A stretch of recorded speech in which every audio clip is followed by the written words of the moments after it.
গল্প কান্নাচাপা চৈত্র। লেখক রিমন হোসেন ধূমকেতু। পর্ব 2। রাজধানীর বুকে দুর্গন্ধময় বস্তি এলাকার পাশে ছোট্ট একটি বাড়ি। বাড়িটির নিচতলায় ভাড়া থাকে ফারহাদ বিপুল। মা ও একমাত্র ছোট বোনকে নিয়েই বিপুলের সংসার। মা বনলতার ডান হাত পুরোপুরি অচল। বোন বিধিরানী এবছর ক্লাস 3-তে উঠেছে। বিপুল ঘড়ি দেখল, ভোর 5:45। বের হতে যাবে, সহসা বনলতা পিছু ডাকলেন।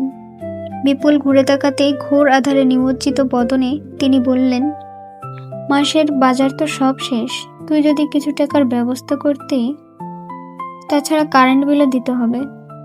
মায়ের দুশ্চিন্তাগ্রস্ত মুখ নাড়িয়ে তোলে বিপুলের হৃদয়। তবুও মুখে হাসি আনার বৃথা প্রচেষ্টার জবাব দেয়, তুমি চিন্তা করো না, আমি রাতের মধ্যে একটা ব্যবস্থা করছি। দ্রুত পা ফেলে বেরিয়ে আসে বিপুল। মাঝে মধ্যে বাড়িটা বিষাক্ত মনে হয় তার কাছে। যদি পারত তাহলে রাতের পর রাত রাস্তায়, মার্কেট, দোকানের বাহিরে কিংবা মসজিদের বারান্দায় শুয়ে শুয়ে কাটিয়ে দিত। কিন্তু তা তো সম্ভব নয়। কাঁধে দায়িত্ব অনেক। দায়িত্ব থেকে পালানো বিপুলের রক্তে নেই। ওটা তো কাপুরুষের নিদর্শন। বাংলাদেশকে ষড়ঋতুর দেশ বলা হলেও গ্রীষ্ম, বর্ষা, শীত ছাড়া বাকি ঋতুগুলোর খবর পাওয়া যায় না। এখন চলছে বর্ষাকাল। ঘন ঘন বৃষ্টি আর প্যাচপ্যাচে কাদা ভরা রাস্তা ছাড়া বর্ষার তেমন কোনো সৌন্দর্য চোখে পড়ে না বিপুলের। অথচ এই বর্ষার প্রেমে উন্মাদ কবিরা রচনা করেছেন কবিতার পর কবিতা, লিখেছেন বইয়ের পর বই। ভাবলেই হাসি পায়।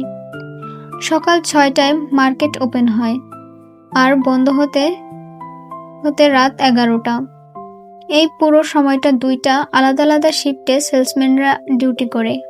প্রথম শিফট সকাল 6টা থেকে দুপুর 2টা পর্যন্ত, দ্বিতীয় শিফট 2টা থেকে বন্ধ না হওয়া পর্যন্ত। আগে বিপুল প্রথম শিফটে কাজ করত।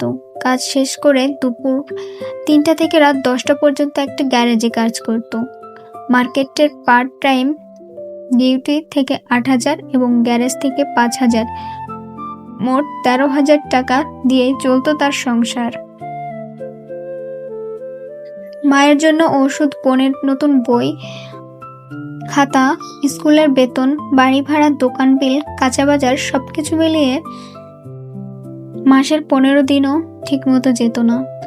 ছেলেটা কতগুলো রাত খালি পেটে থেকেছে তার ইয়ত্তা নেই। বাড়ি ফিরলে মা জোর করে ভাত খাওয়াবে এই ভয়ে মাঝে মাঝে বাড়ি ফেরেনি। বিকালের দিকে ফোন করে জানিয়ে দিয়েছে, আজকে রাতে গ্যারেজে থাকতে হবে, আমার জন্য রান্না করো না। 25 বছরের জীবনে দারিদ্রতা আর সস্তা সিগারেট ছাড়া আর কেউই তার কাছে ঘেঁষতে পারল না। গহীন রজনীর নিস্তব্ধ গ্যারেজের ময়লা মেঝেতে শুয়ে শুয়ে বিষাক্ত ধোঁয়া উড়িয়েছে আর হিসাব করেছে, জীবনটা এমন কেন। অসহ্য ক্ষুধার জ্বালা সহ্য করতে না পেরে বোতল বোতল পানি গিলেছে। গা গুলিয়ে এলে উল্টে বমি করেছে। পরের দিন ক্লান্ত দেহ টেনে নিয়ে গেছে মার্কেটে। দুপুরের দিকে রাস্তার পাশে কম দামি হোটেলে 15 টাকার ভাত আর 10 টাকার ডাল। এই ছিল টানা 2 বছর বিপুলের লাঞ্চ মেনু। একই টেবিলে কত বড় বড় লোকেরা বসে খাবার খেয়েছে। তাদের খাবারের তালিকায় ছিল রুই মাছের মাথা, গরুর মাংস ভুনা, ডিম, সবজি, বাহারি রকমের ভর্তা।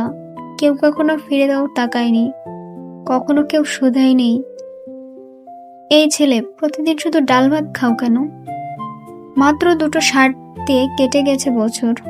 মার্কেটের ইউনিফর্ম কালো হওয়ায় সুবিধা হয়েছে। ময়লা হলেও কেউ বুঝতে পারবে না। ছেঁড়া জুতো পরে পায়ে ফোসকা পড়ে গেছে, তবুও ফোসকা পড়া পা নিয়েই ডিউটি করেছে। গ্যারেজের গাড়ির টায়ার পিটিয়েছে, ধুলাবালির ছায়ের ভিড়ে হারিয়ে গিয়েছে। সবাই বলে পুরুষের নাকি চোখে পানি আসে না, কিন্তু বিপুলের চোখে এসেছে। রাতের পর রাত কেঁদেছে সে, চিৎকার করে কেঁদেছে। সেই নিশুতি রাতের আর্তনাদ থমথমে পৃথিবীর গর্ভে লীন হয়ে গেছে। এখন আর নতুন করে চোখে পানি আসে না। আবেগ নামের একটি শব্দের সাথে এখন তার দূর দূরান্ত পর্যন্ত সম্পর্ক নেই। এই তো গত বছর মার্কেটের ম্যানেজারের কাছে রিকোয়েস্ট করে বিপুল ডাবল শিফটের ডিউটি নিয়েছে। এতে তার বেতন দাঁড়িয়েছে 16,000-এ। আগের চেয়ে কিছুটা বেশি, কিন্তু বাজারে দ্রব্যমূল্যের ঊর্ধ্বগতি আবারও বেছে নিয়েছে বিপুলের মতো হতদরিদ্রের পিঠ কষাঘাতে জর্জরিত করতে উদ্যত অধীর আগ্রহে উল্লাস করেছে। যখন পড়বে না মোর পায়ের চিহ্ন এই বাটে, আমি বইব না মোর খেওয়ার তরি এই ঘাটে। যখন পড়বে না মোর পায়ের চিহ্ন এই বাটে, চুকিয়ে দেব বেচা কেনা, মিটিয়ে দেব লেনা দেনা, বন্ধ হবে আনাগোনা এই হাটে। পড়ন্ত বিকেল, বিছানার সাথে লাগোয়া দেওয়ালের ঠেস দিয়ে বসে আছে কৃতি। উদ্ভ্রান্তের মতো মুখোদল শুকিয়ে গেছে খানিকটা। পাশে রাখা মুঠোফোনে বাজছে রবি সাহেবের গান। কৃতির রবীন্দ্রপ্রেমী নয়, ব্যক্তিগত জীবনে সে কবিগুরু রবীন্দ্রনাথ ঠাকুরকে পছন্দ করে না, তবে অপছন্দ করতে পারে না শুধুমাত্র এই একটি গানের জন্য। মেয়েটা বাড়ি ছেড়েছে প্রায় 2 বছর হলো। বছরের 2টি ঈদ ছাড়া কখনো বাড়ির মুখও হয়নি সে। বাবার উগ্র মেজাজ সে সহ্য করতে পারে না। হোস্টেল লাইফের শুরু থেকেই এই গানটা তার মন খারাপের সঙ্গে। আজও মেয়েটার হৃদয়ের আশার নেমেছে।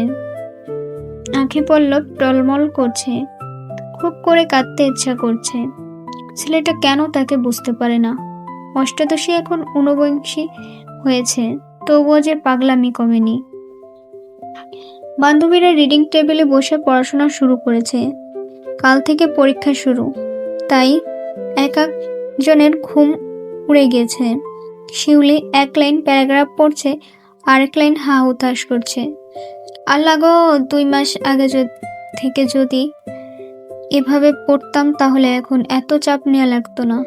এইবারের মতন বাঁচিয়ে দাও খোদা, কথা দিচ্ছি এরপর শয়তানি বাদ দিয়ে ভালো হয়ে যাব। পাশ থেকে আশা খেক করে ওঠে, চুপ কর শয়তান মহিলা, এইবারের মতন বলে কতবার হয়েছে হিসাব আছে? সারা বছর বলে 1 ঘন্টা করে বই পড়, কথা যদি কানে নিতি।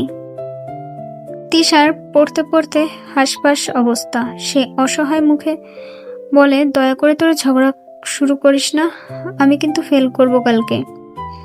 আশা মুখ বাঁকিয়ে বলে, ফেল করবি কেন? তোর না সন্দীপ স্যার আছে, যা তোর স্যারের কাছে।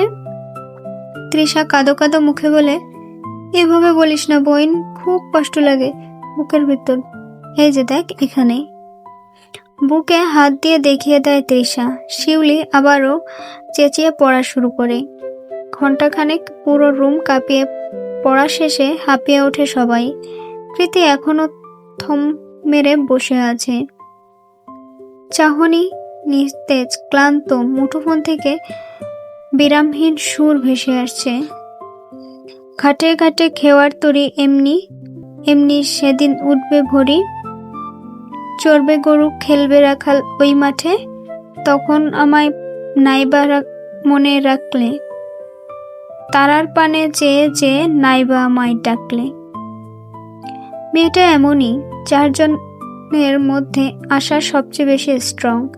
তৃষা আর শিউলিও নিজেকে সামলে নিতে পারে, কিন্তু কৃতি বড্ড নরম মনের।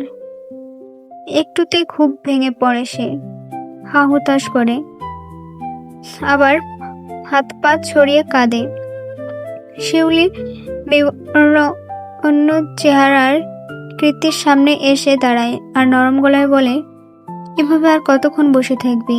এবার তো একটু আমাদের সঙ্গে কথা বল। কৃতির উদাস চোখে শিউলির দিকে তাকায়। চোখের সামনে আবারও ভেসে ওঠে পুরনো স্মৃতি। দ্বিতীয় দিন যখন কৃতি ছেলেটাকে ছাতা ফেরত দিতে গিয়েছিল, আসার সময় আবারও বৃষ্টি। ছেলেটার নাদে বলে, সমস্যা নেই, প্রকৃতি চাইছে উন্মাদ হতে, তাকে বাধা দেওয়ার সাধ্য কার? আপনি পরে একদিন সময় করে ছাতাটা দিলেই হবে।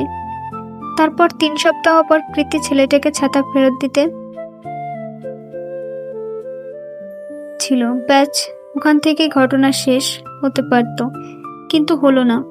কয়েক মাস পর আবারও একটি নিদারুণ মন খারাপের সন্ধ্যায় দেখা হলো তাদের, এবং সেখান থেকে শুরু হলো অবাধ্য অনুভূতি। ডানা ঝাপটানো 18 উদ্যত হৃদয় স্পন্দন যেন রণদুন্দুভি বাজিয়ে ঘোষণা দেয়, হ্যাঁ, যুদ্ধ করতে হবে, তাকে পেতেই হবে, এই তোর স্বপ্নবিলাসের সঙ্গী।